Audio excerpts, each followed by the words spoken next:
HighBridge, a division of Recorded Books, presents The Good Sport, Reflections on a Full Life in College Sports by Kevin White, read by Michael Butler Murray. Forward. When I first stepped into the world of college athletics, I knew little beyond the excitement of the games themselves. I didn't yet understand the depth of leadership, the nuances of building relationships with a wide range of constituents, or the challenges that come with shaping a program that prioritizes both excellence and integrity, while staying true to the university mission.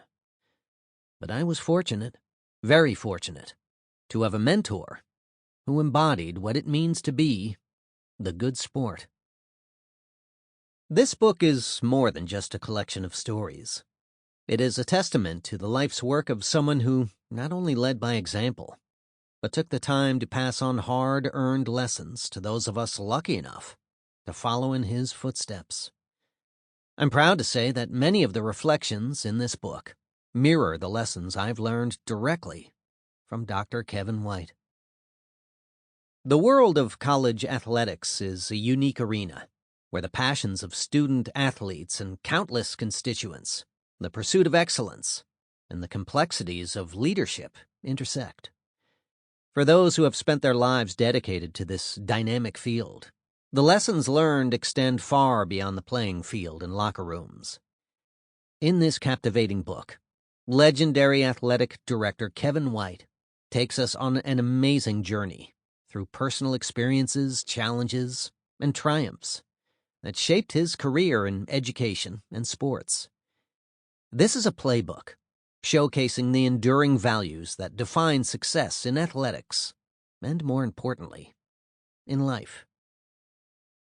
Many people across the college athletics landscape either know Kevin White or know of Kevin White. His vast experience and leadership style left a deep and lasting legacy at all of the institutions that he served and beyond. Keep listening, and you will truly learn who Kevin White is, from humble beginnings to a storied career, and everything in between. You'll gain insight into the proud family man behind the professional legend and the personal values that shaped his leadership, along with the challenges he faced along the way. This book takes you on a journey through the pivotal moments in Kevin's life, illuminating the passion, dedication, and resilience that defined his path. Whether you're familiar with his accomplishments or are hearing his story for the first time, you'll discover what makes Kevin White a remarkable figure in college athletics and beyond. Moreover, Kevin shares an incredible amount of wisdom gained from over 4 decades of navigating the world of college sports. From the importance of mentorship and leadership to the power of resilience and adaptability, the lessons in this book resonate with anyone who has faced the demands of leading and managing the complexities of a competitive and changing environment. I've witnessed firsthand the impact of this wisdom on student athletes, staff, and coaches. Insights that go far beyond game strategy or winning records. My time working with Kevin is a clear demonstration of what I believe to be one of his greatest strengths: his ability to develop people. From the start of our time together back in January 2001, where I served as his interim administrative assistant in the University of Notre Dame Athletic Department, Kevin created an environment where I could learn and grow, providing me with opportunities to learn the business from a front-row seat in his office. At that time, as a young professional, fresh out of college, I was truly unsure of my desired career path. I knew sports was the industry for me, but I hadn't yet found the specific direction within sports that ignited a passion for me. Kevin recognized my uncertainty, and instead of pushing me toward a predetermined path, he encouraged exploration and growth. In the 6 months that I worked in his office, he intentionally, but not forcefully, exposed me to as many aspects of athletic administration as possible. After obtaining my Juris Doctorate from Tulane Law School and spending 3 years away from Notre Dame, I found myself drawn back to my alma mater and the opportunity to once again work under Kevin's leadership in the athletic department. Working at Notre Dame in the athletics compliance office allowed me to apply the legal skills I'd honed at Tulane in a real-world athletic environment. Returning to a Dr. White-led program felt like coming home. He had an uncanny ability to create a sense of purpose and camaraderie within the department, making everyone, student-athletes, coaches, administrators, support staff, feel like an integral part of something bigger.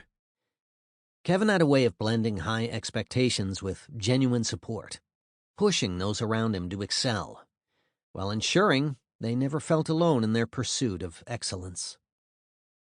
My time at Notre Dame was a dynamic and fulfilling experience. But after 3 short years, life took me in another exciting direction. Kevin accepted the role of vice president and director of athletics at Duke University. I, along with 2 other colleagues, had the privilege of accompanying Kevin to work at Duke. The transition to Duke opened up new challenges and opportunities, but one constant remained: Kevin's mentorship, which continued to shape my career in profound ways. For 13 years, I worked closely with Kevin, both as his chief of staff and senior deputy director of athletics. I had a front-row seat to his decision-making process, his management of a high-profile department, and his ability to navigate complex environments. This exposure was invaluable, allowing me to absorb daily, really hourly, lessons on leadership, strategy, and the importance of integrity in athletic administration. I grew into my role at Duke and, over the years, took on significant responsibilities. Rather than micromanaging, Kevin empowered me, as he did for the entire senior leadership team. He trusted me and guided me as I honed my leadership skills. He believed in me, which without a doubt helped me build confidence and resilience. And one of the best parts was that through all the hard work and long hours, we had fun. Kevin's New York sense of humor made even the most challenging days enjoyable. Whether we were celebrating a big win, tackling a tough decision, or navigating an unexpected curveball, there was oftentimes room for a laugh or a light moment. Kevin had a knack for keeping things in perspective, reminding us all that enjoying the journey mattered just as much as achieving the goals. During our time at Duke together, my husband Rick and I also developed a deeper personal connection with Kevin and his wife Jane. They truly embraced us and welcomed us into their family. Jane, with her warmth, genuine kindness, and overall badass attitude, became, and still is, a dear friend and confidant. She was always there with a listening ear or a word of encouragement, whether it was about the challenges of balancing work and personal life, or just sharing stories over a good meal. Her presence added another layer of support and camaraderie to our experience, making our time at Duke feel even more like home. Jane's friendship is something I cherish deeply, and has left an indelible mark on me, Rick, and our sons. The professional bond that Kevin White and I have reflects a deep trust and respect, and it exemplifies the transformational connection that can form between a mentor and a mentee. Kevin's mentorship gave me the clarity and experience I needed to carve out a fulfilling career in college athletics, eventually leading me to where I am today. Kevin's approach with me was not an isolated example, but was in fact quite the opposite.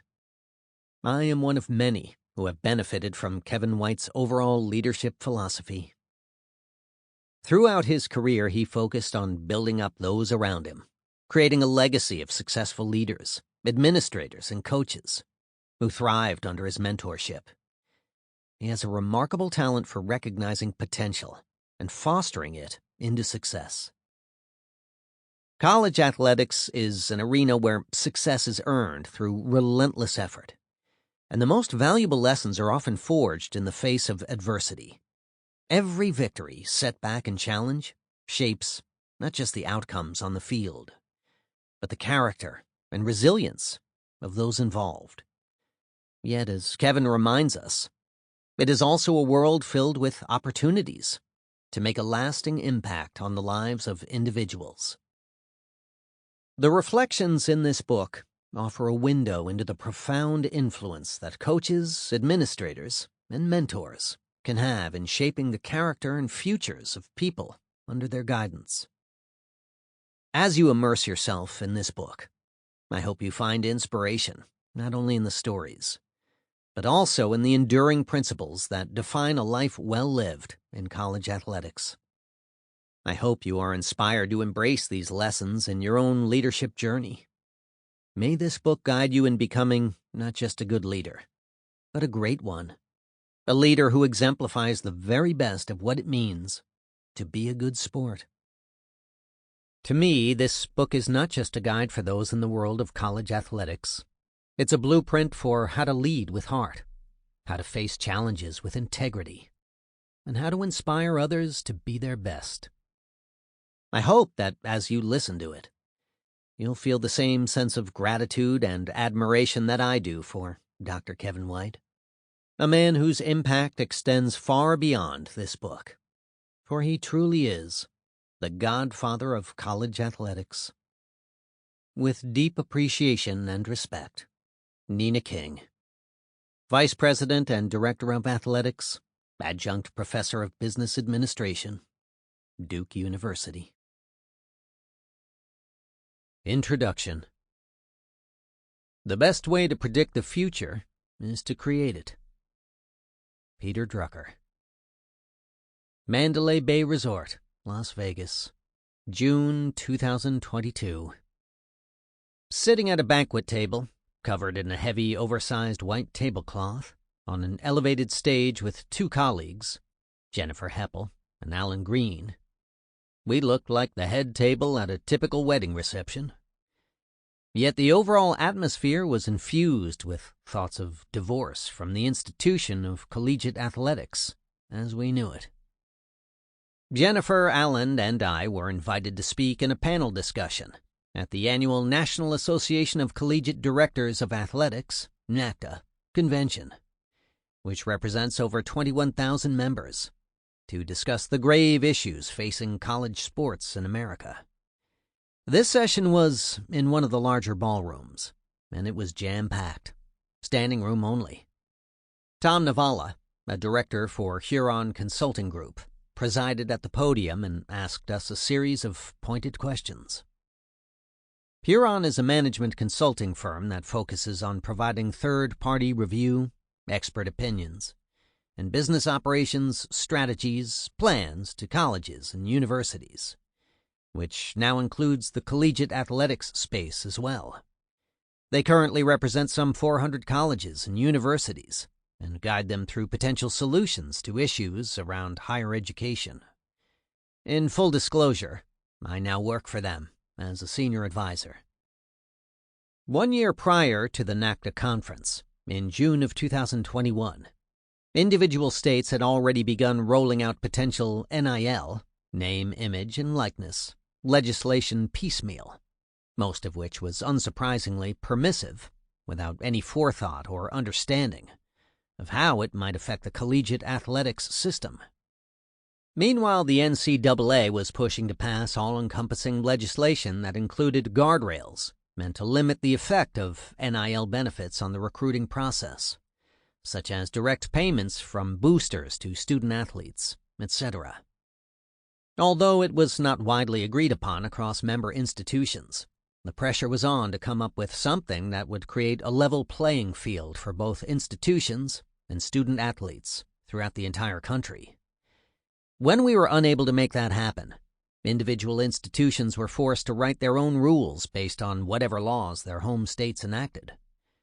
However, following the Supreme Court's ruling on Alston versus NCAA, which upheld the decision that the NCAA could not restrict student-athlete academic benefits due to antitrust violation, the NCAA opened the door wide for NIL benefits without any real regulation or organization.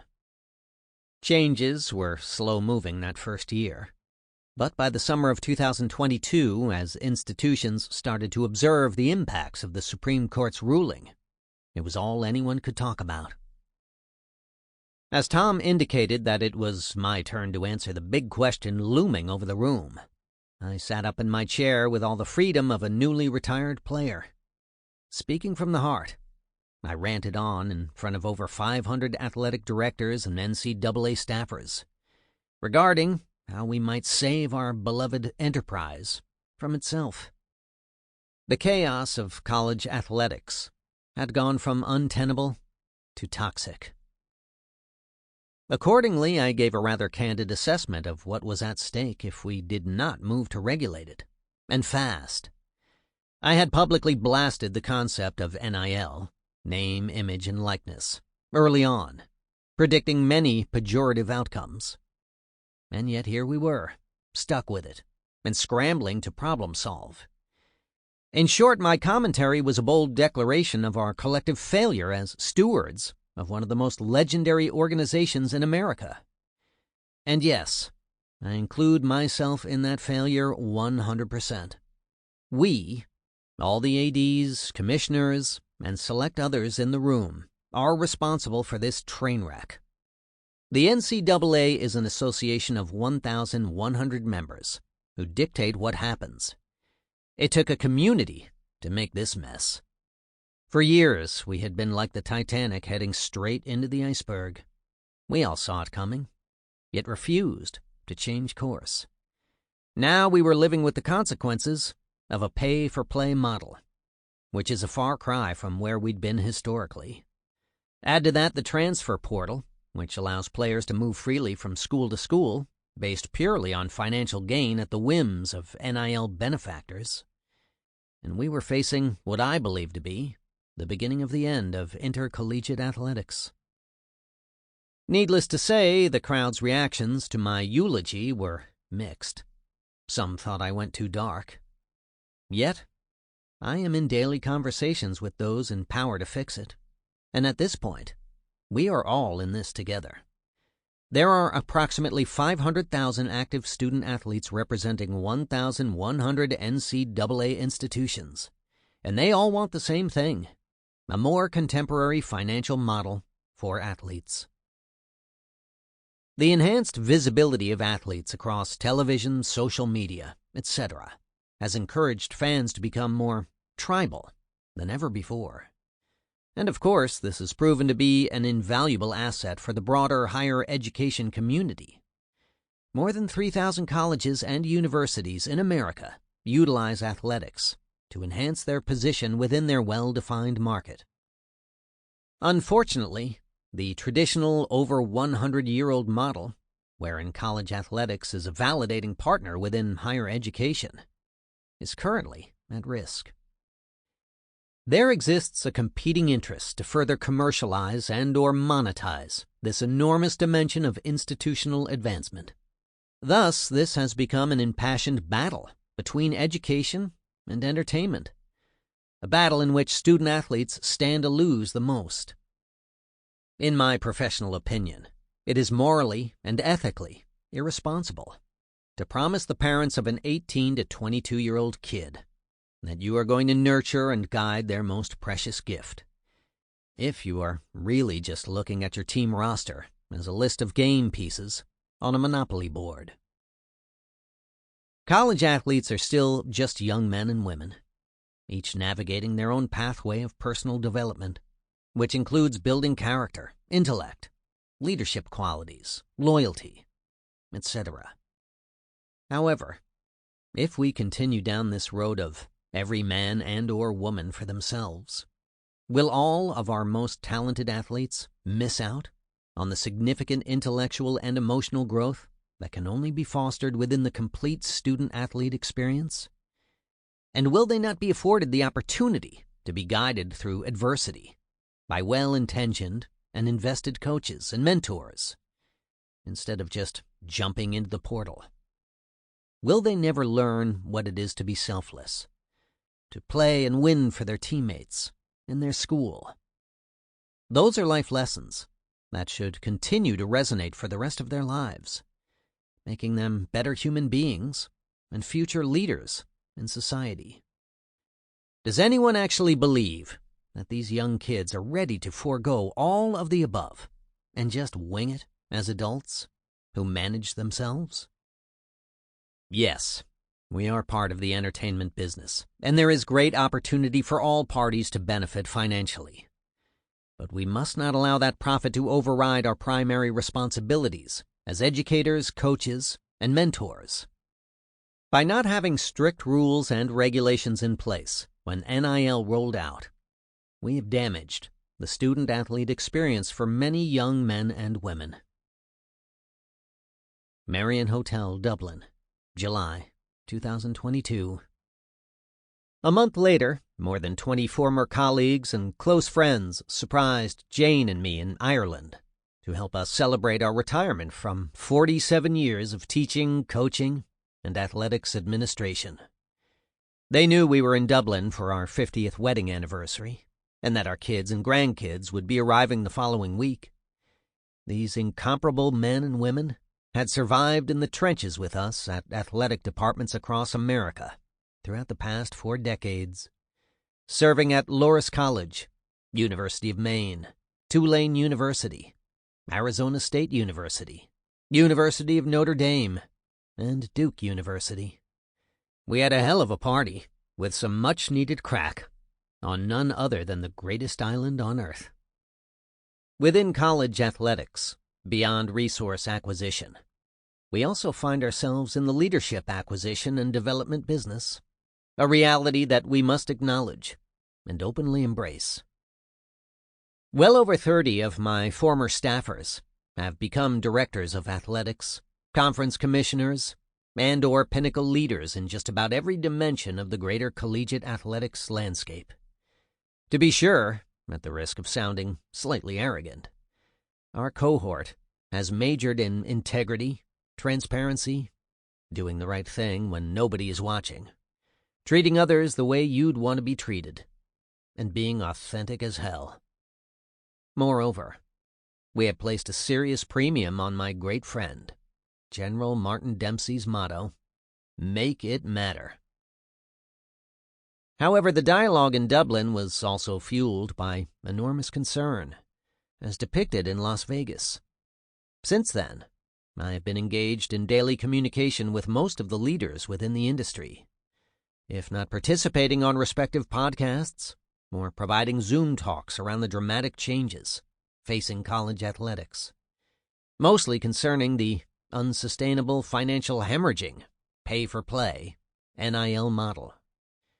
There are now endless ongoing forums where this dialogue is being fully digested. American higher education was built on an equalitarianism mentality.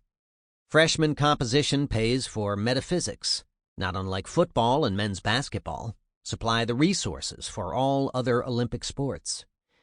The university concept, historically, has been designed to be universal, holistically satisfying the needs and interests of the eclectic student body. This will undoubtedly be a supreme challenge moving forward. Durham, North Carolina, March 2023. At the very core of my journey from Amityville, New York to Durham, North Carolina, is the non-negotiable theory that we are all products of our own environment and select experiences, which is closely aligned with our DNA, or forebearers, if you will. All success begins when one taps into their instinctive ambition and resilience. Growing up in an enormously proud second-generation Irish-American family in 1960s New York, as the oldest of 4 children with parents who had no formal high school or college education, gave me a sense of urgency to hustle a dollar without any hesitation, which quickly developed my business acumen. Resource acquisition, or what I like to call the loaves and fishes game, has perhaps defined my professional longevity, if not my legacy. Today, college sports are inarguably a major piece of the economic engine that exists within the larger global sporting portfolio. More precisely, according to an economic analysis of sport back in 2015, it was calculated that domestic sport in total represented 6.1% of the GDP, gross domestic product, or $985 billion within the U.S. economy. Conversely, global sport represented roughly 4.7% of the world economy, or $3 trillion. Given that, it would be easy to make the case that sport has become pop culture, at a minimum, and thus it has been deemed highly influential in terms of corporate marketing and/or basic individual association, if not identity. There is little debate that the NFL and the NBA are the supreme catalysts relative to driving the sports business machinery. However, considering broadcast property contracts and many other sources of revenue, college sports have also become a very sizable piece of the economic engine, no longer far behind the high-profile professional sports segment of the entertainment market. The NCAA has appointed a new leader, Charlie Baker, former governor of Massachusetts. He is a highly successful businessman and politician with no prior experience in the world of college athletics. NCAA President Baker is facing a sharp learning curve as he endeavors to chart the course forward and maintain the traditional exploits of the modern era of college sports, while building on the contemporary movement, which has become a stunning reality over the past decade, as the NCAA membership has adopted a more permissive mindset. That said, at the crux of the immediate dilemma is the potential advent of the redistribution of existing resources. If you subscribe to the theory that the resource base is pretty well defined, then any redistribution will result in winners and losers. My concern is that, as permissiveness grows, those redirected resources will be at the expense of the NCAA Olympic sports and/or the Olympic movement more broadly. The NCAA has become the training ground for Team USA. 80% of Team USA, as well as 40% of the Paralympic team, emanates from our NCAA system. The distinct marriage of college sport and higher education only exists in the United States. No other countries enjoy this highly distinctive model, although Western Europe and Asia have seriously studied just how they might emulate this partnership. Ironically, higher education in America is a direct reflection of Western Europe, and at this moment there exists considerable European interest in emulating the school and sport model, relative to institutional branding, philanthropy, enhanced connectivity to all constituencies, and so on. For almost a half a century, my keen interests have been at the intersection of school and sport, centered around the relationship between education and entertainment, particularly within the college athletics space. In all humility, I am the only practitioner in the business who has been a high school and college track coach, as well as a director of athletics at Notre Dame and Duke. Along the way, I have served in leadership roles at a range of public and private colleges and universities. This adaptability underscores my unique upbringing, as well as my long career to date. As I write this, American higher education is in a tug-of-war. The trending corporate environment wages a significant, if not dramatic, makeover.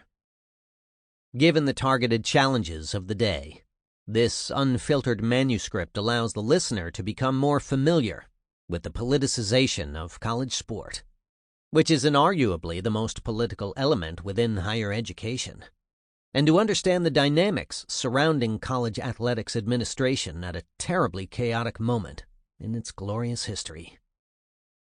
In my attempt to guide listeners through the complex and, at times, elusive facets of leadership and politics, based on my life experience, I will be blending the personal and the professional, just like life.